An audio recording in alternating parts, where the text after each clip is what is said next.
جہاں تک اس طرح کے شکوک شبہات کا تعلق ہے، کسی نے مجھ پر کالا جادو نہ کر دیا ہو یا ایسا نہ ہو، تو میری درخواست یہ ہے کہ اپنے آپ کو اس وہم سے نکال لیجئے۔ بہت حد تک یہ وہم ہے جو آدمی کے ساتھ وہی کر دیتا ہے جو کالا جادو کرنا چاہتا ہے۔ یعنی جب آدمی ایک بار وہم میں مبتلا ہو گیا تو پھر کسی کو کالا جادو کرنے کی ضرورت نہیں ہے، یہ وہم ہی بہت کافی ہے۔ اور بڑا سائنسی ذہن بنائیے اپنا، یعنی اگر کوئی مسئلہ ہے تو اس پہ آپ غور کریں۔ ہو سکتا ہے کوئی تدبیر غلط ہو گئی ہو، اگر کوئی بیماری ہے اس کا علاج کیجئے۔ اگر کوئی ایسی صورت پیش آ گئی ہے کہ جس کے لیے کوئی تحقیق کی ضرورت ہے تو اپنا کام چھوڑ کے تحقیق کر لیجئے۔ اس کے بعد اللہ سے دعا ہے اور وہ شب و روز کرتے رہنا چاہیے، اور جہاں ہمارے علم کی حد ختم ہو جاتی ہے وہاں ہم اپنے پروردگار سے درخواست کرتے ہیں اور اس سے اس کی پناہ مانگتے ہیں۔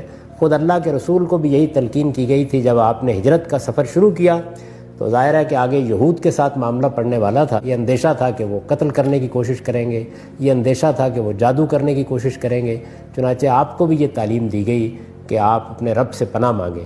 تو قرآن مجید کی آخری 2 صورتیں جو وہ دعائیں ہیں ان میں اللہ سے پناہ چاہی گئی ہے، تو ہمیشہ ان کو پڑھتے رہیے اور اپنے آپ کو وہم سے بچائیے۔ وہم کالے جادو سے زیادہ بری چیز ہے۔